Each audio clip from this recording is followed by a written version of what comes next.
वैष्णवी बाजीराव गरुड मी जिल्हा परिषद उच्च प्राथमिक शाळा माथेराळा या शाळेतील इयत्ता 7वीची विद्यार्थिनी आहे.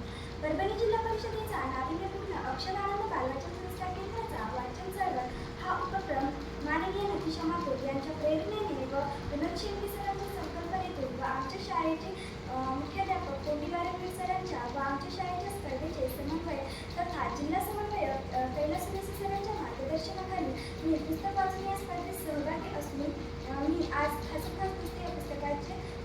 पुस्तकाचे परीक्षण सांगत आहे.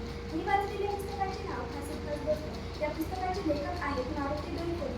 या पुस्तकाचे प्रकाशक आहेत राज्य शैक्षणिक संशोधक प्रशिक्षण परिषद महाराष्ट्र पुणे. या पुस्तकाची पृष्ठसंख्या आहे 32 पेजेस.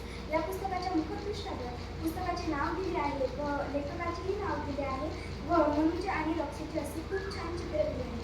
या पुस्तकाच्या मनपृष्ठावर लेखकाचा परिचय दिला आहे.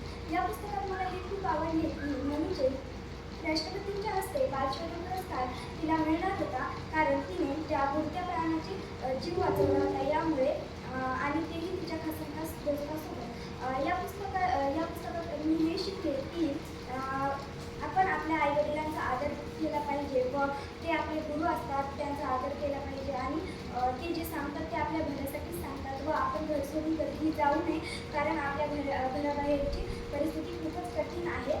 हे मी या पुस्तकातून शिकले. या पुस्तकात मनुचे दादा मामा, मनुचे आई बाबा आणि अंजू दिदी, श्रीकर, आदित्य, रुक्साना, रॉक्सी हे पात्र आले आहेत. मला या पुस्तकात मनुचे पात्र खूप आवडते, कारण ती मुख्य प्राण्यांची भावना समजून घेत होती. ती आपली भावना व्यक्त करू शकत नाहीत, पण आपण त्यांची भावना समजून घ्यायला हवी. यामुळे मला मनुचे पात्र खूप आवडते. या पुस्तकाला मी हे नाव सुचवेल की जो संकटाच्या वेळी मदत करतो तोच आपला खरा मित्र असतो. या पुस्तकातील मला वाटलेले कठीण शब्द गट्टमगट्टी, गोंजारले, हाड वगैरे करून लिहिला. या पुस्तकात आनंदी व दुःखी या दोन भावना आल्या